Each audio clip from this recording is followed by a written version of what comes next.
এই সকল অপকর্মকে মানুষের সামনে আসতে দেয়নি।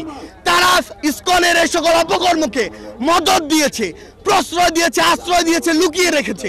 কিন্তু তাদের চরিত্র কি, তারা কিভাবে মানুষকে জবাই করে, এই দৃশ্য আমরা গতকালকে দেখেছি।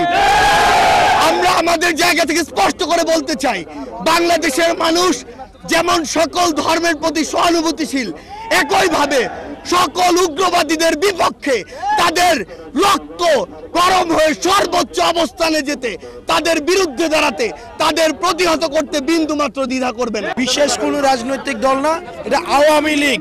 আপনাকে বলতে হবে এটা আওয়ামী লীগের ভারতে বসে এটা ষড়যন্ত্র।